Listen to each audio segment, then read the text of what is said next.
My name is Claire. I am 29 years old, and the morning my father smashed my laptop against the kitchen counter was the same morning I was supposed to change my entire life, forever. I need you to understand something before I tell you what happened. I need you to understand the kind of household I grew up in, because without that context, the rest of the story might sound impossible. It might sound like something a person would make up. I promise you, I did not make this up. I lived it, and the scars, both the ones you can see and the ones you cannot, are still with me today. My father has worked at the same distribution warehouse for 31 years.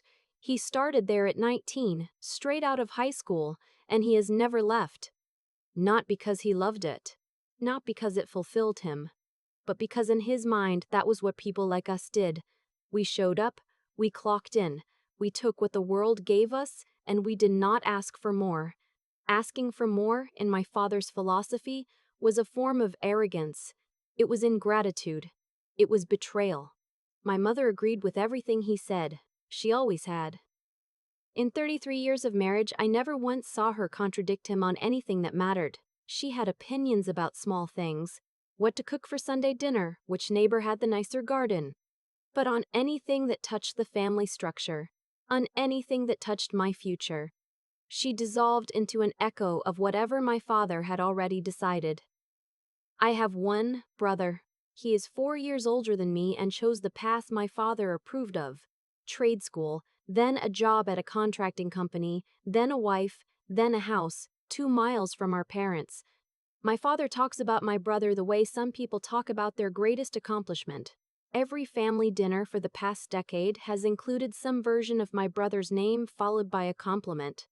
My name, when it came up at all, was usually followed by a question that was not really a question. So when are you going to stop chasing this pipe dream, Claire? You really think a degree is going to make you better than the rest of us? Who put these ideas in your head? The ideas were my own. They had always been my own. From the time I was 11 years old and read a biography of a female CEO in my school library, I understood something about myself that my father never could. I was built for something different. I did not know exactly what it was, but I knew it required more than what my hometown could offer me. I got through my undergraduate degree on loans, part-time jobs, and a stubbornness that surprised even me. I was working 25 hours a week at a coffee shop while carrying a full course load, and my GPA never dropped below a 3.7. My father's response when I graduated was to ask at the reception my aunt organized whether I had applied at the distribution center yet because they were hiring in logistics. I smiled. I said nothing. I had already made my next plan. For 2 years after graduation, I worked as a financial analyst at a mid-sized firm. I saved aggressively. I studied for the GMAT on my lunch breaks and before bed each night. I applied to 7 MBA programs, the kind of programs that, if you got in, opened doors that stayed closed to almost everyone else. I did not tell my parents I was applying. I had learned by then that sharing my ambitions with them was the same as handing them ammunition. The acceptance came on a Tuesday in March. A full merit scholarship to a program ranked in the top 15 in the country. Full tuition covered, a living stipend. 2 years that would cost me almost nothing and open almost everything. I sat in my car in the parking garage at work and cried for 20 minutes. Not sad crying. The other kind. The kind that comes out when something you have been holding on to in the dark for years finally steps into the light and turns out to be real. I made one mistake. I told my mother. I called her from that parking garage because I was so overwhelmed I needed to tell someone, and she was my mother. I still believed in that moment that some part of her would be happy for me, that somewhere underneath everything, she wanted good things for her daughter. An MBA, she said. What does that even mean? It means a graduate business degree, Mom. From a really good school. I got a full scholarship. There was a pause. I heard her put down whatever she was holding. Your father is going to want to talk to you about this. I should have ended the call right there. I should have said that's fine, I'll reach out to him when I'm ready, and hung up and never said another word until I was already enrolled and living in student housing 2 states away. That is what I should have done. Instead, I drove to their house that evening because I was 29 years old and some part of me still wanted, after everything, for my parents to look at me like they looked at my brother. My father was in his chair when I walked in. My mother was in the kitchen. I sat down at the dining room table and laid out everything I had printed. The acceptance letter, the scholarship documentation, the program overview, the timeline for enrollment. I had prepared for this conversation the way I prepared for everything, thoroughly, with receipts. My father picked up the acceptance letter. He read it slowly. He set it down. "So you're leaving. I'm going to graduate school. I'll be back for visits, obviously, and we can." "You're leaving," he said again, louder this time. Not a question the second time either. An accusation. What followed was an argument that lasted 2 hours and covered every grievance my father had stored up over the last decade. That I thought I was too good for the family. That I had always looked down on them. That I was going to move away and forget where I came from. That this degree would not make me happy. That I was being manipulated by people who wanted to take my money, even though I had just explained 3 separate times that I was not paying anything. That women who chased careers like this ended up alone. That I was making a mistake I would regret for the rest of my life. My mother said nothing the whole time except, once, near the end. "She's always been this way, you know. Even as a little girl." I left that night without a resolution. My father's final words as I walked out the door were, "Don't expect us to be here when this falls apart." I told myself that was fine. I told myself I did not need their approval. I had told myself those things many times before, and I was practiced at believing them. The enrollment deadline was April 14th. Everything had to be submitted through the university's online portal by 5 o'clock in the afternoon. The signed acceptance form, the scholarship confirmation, the housing preference form, and a copy of my identification documents. I had everything organized in a folder on my laptop. I had a physical backup copy in a manila envelope in my work bag, because I had learned long ago that important documents should always exist in more than one place. I also had the digital files backed up to cloud storage. After a lifetime with my father, I did not leave critical things unprotected. The problem was that the week before the deadline, my laptop charger frayed and stopped working. I had ordered a replacement, but it had not arrived yet. I was down to 30% battery on my laptop and I needed to complete the final forms, which required filling out several fields directly in the portal. I could not do it from my phone. I calculated that I had enough battery to do everything I needed, but I had to do it that morning. I could not wait. For reasons I still cannot fully explain, I made a second mistake. My apartment building was having plumbing work done and the water had been shut off since the previous night. I had stayed at my parents' house just overnight, just to use the shower in the morning and leave. I thought I could be in and out in 2 hours. I had my laptop. I had my backup documents in my bag. I sat down at the kitchen table at 8 in the morning while my parents were still having coffee, opened my laptop, and began filling out the final enrollment forms. My father watched me for a few minutes without saying anything. I kept my eyes on the screen. "You're actually doing this," he said. "I'm filling out the forms, yes. Today's the deadline. Yes." He set his coffee mug down. I heard the sound of it hitting the table harder than necessary. My mother, across from him, became very still in the way she always did before things escalated. A stillness that I had learned to read as a warning sign when I was about 7 years old. "I've been thinking," my father said, "and I want to tell you something.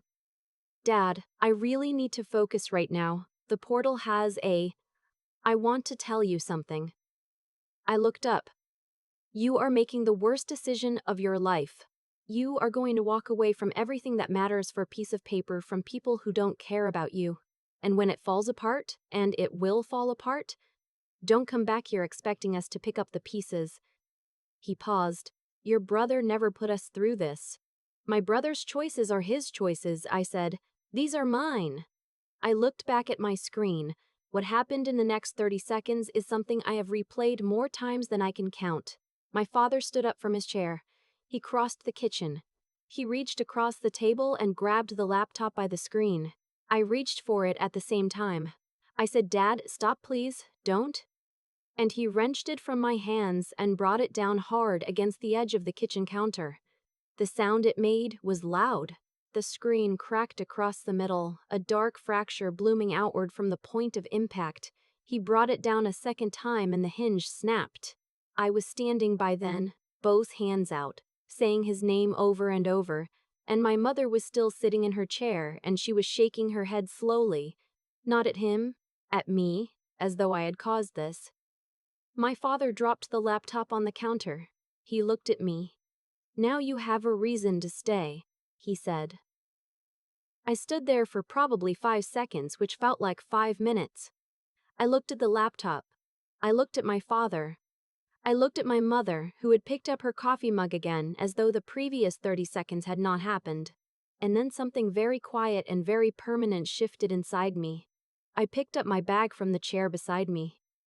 My backup envelope was inside it. My phone was in my hand. I walked out the back door of the house I had grown up in, onto the small concrete patio, and I called 911. I want to say this clearly because I know it matters. I called the police. That morning, within 5 minutes of what happened, I called 911 and reported that my property had been physically destroyed, and I had been grabbed during the incident. An officer arrived at the house within 12 minutes. I gave a statement. I showed them the broken laptop. I had a bruise forming on my right forearm from where my father had grabbed me during the struggle. The officer photographed it. My father came to the door. He said I was overreacting. He said it was just the laptop. The officer explained to him that destruction of property and physical contact without consent were not things that were decided by the person who committed them. My mother appeared behind my father in the doorway and said I had always been dramatic. Neither of those things helped their situation. My father was issued a citation. I was given documentation of the incident. The officer asked if I wanted to press charges. I said I needed to think about it. I still had something I needed to do first. I got in my car. My hands were shaking. I pulled out my phone and called my friend Dana, who lived 8 minutes away, and I explained what happened and asked if I could use her laptop for 1 hour. Dana said yes immediately and told me to drive carefully. Here's the thing about backup plans: they only work if you actually make them. My physical backup envelope had printed copies of everything I needed except one. The scholarship confirmation form required a wet signature on a specific university document that existed only as a digital file on my now destroyed laptop. The cloud backup had everything, but I needed a working device to access it. I sat at Dana's kitchen table with her laptop, and I logged into my cloud storage and I pulled up every file I needed. My hands steadied.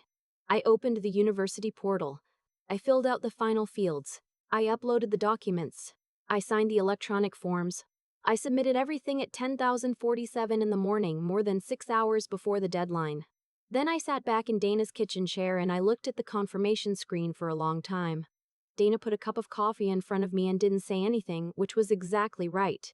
In the days that followed, I did press charges.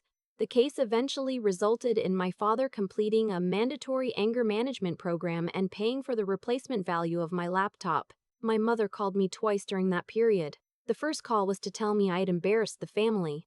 The second call was to ask if I was really going to go through with the charges because it was going to affect my father's record. I did not return either call. My brother texted me once, "Did you really call the cops on Dad?" I replied, "Yes." He did not respond. I moved into student housing in late August. The drive was 9 hours. I did it alone, with my car packed and a playlist I had made specifically for the occasion, and I did not cry once until I pulled into the parking lot of my new building and sat there in the car for a moment and understood, in a way that was physical and deep and final, that I had actually done it. I had actually gotten out. The program with everything I had told my father it would be and more. The coursework was difficult in a way that energized me rather than draining me. My professors were people who had run companies, launched nonprofits, restructured organizations. People who spoke about professional life as though the ceiling was a thing that could be moved if you hit it correctly. I had never been surrounded by that kind of thinking before. I had grown up in a house where ambition was something you were warned against. I made friends who became, over time, the kind of close that family is supposed to be. People who asked about my goals and actually listened to the answers. People who celebrated small wins and did not treat success as a threat. I did not contact my parents during my first year. Not on their birthdays, not at Thanksgiving, not at Christmas. I had tried, my whole life, to earn something from them that they were not capable of giving, and the morning my father destroyed my laptop was the last time I was willing to pay that particular price. My therapist. Yes, I started seeing a therapist, and yes, it helped enormously. Described it as grief. "You're not mourning the parents you had," she said. "You're mourning the parents you needed." That distinction took a long time to settle into something I could carry without it hurting every day. But eventually it did. In the spring of my second year, I was selected for a competitive internship at a consulting firm that recruits almost exclusively from top-tier programs. The offer came with a salary I still find slightly unreal when I think about where I started. My program director sent me a personal note. My advisor called it a well-deserved outcome. Dana texted a string of celebration emojis that took up half my phone screen. I thought about calling my parents the day I got that offer. I sat with my phone in my hand for a while, the way you do when old habits surface. I thought about what my father would say, whether he would find a way to diminish it, whether my mother would let him say whatever he wanted without a word of pushback, whether the conversation would leave me feeling like I was 19 again and failing some test I had never been given the rules for. I put the phone down. I called Dana instead. We celebrated on a video call for 2 hours, and she asked me to describe the salary 3 separate times because she said she needed to hear it again. I want to tell you something about the version of myself that sat at my parents' kitchen table that morning, watching my father stand up from his chair. That version of me was 29 years old and still after everything, hoping that something would be different. That is not weakness. That is what people do when they love someone, even when that someone has given them very little in return. I do not judge her for it. But I also do not go back to that table anymore. The deeper thing I understand now, the thing that took therapy and distance and time to get clear, is that my father's destruction of my laptop had nothing to do with what was best for me. It was not misguided love, though that is a story people will tell you because it is easier to believe. It was control. The prospect of me leaving, of me succeeding in a way that made his framework for the world incorrect, was something he could not tolerate. The laptop was just the object that was closest to his hands. What I have built since then, professionally, personally, internally, he had no part in. He is not the reason I succeeded. He is not the force I overcame that made me stronger. He is simply a person who was given the responsibility of raising a child and used it for years as an opportunity to keep her small. That is the truth of it, without the drama and without the softening. I graduated at the top of my cohort. I accepted the full-time offer from the consulting firm. I have my own apartment now, a real one, not student housing, with my name on the lease and my furniture inside it and no one telling me what I am and am not allowed to want. My kitchen window faces east, and in the mornings, before my alarm goes off, the light comes in at an angle that I find, every single time, genuinely beautiful. My parents did not attend my graduation ceremony. I had not invited them. I did not need them there to know what the moment was worth. I had spent 29 years needing things from people who would not provide them. That particular need was gone. In its place was something quieter and more permanent. The knowledge that I had done this myself, that no one had given it to me, and that no one, therefore, could take it away. The confirmation email from the university is still in my inbox. I have never deleted it. Sometimes when I need to remember what it felt like to click submit on something that mattered, I open it and I read the first line, "Congratulations. Your enrollment is confirmed." That morning, when my father put his hands on my laptop and brought it down against that counter, he thought he was ending something. He was wrong about that. The same way he had been wrong about me for as long as I could remember. He was not ending anything. He was just the last obstacle in a very long hallway, and I had been walking that hallway since I was 11 years old in a school library, reading about a woman who had decided that the ceiling was negotiable. I am still walking. The hallway is much wider now, and the light is different, and I am the only one who decides where it leads.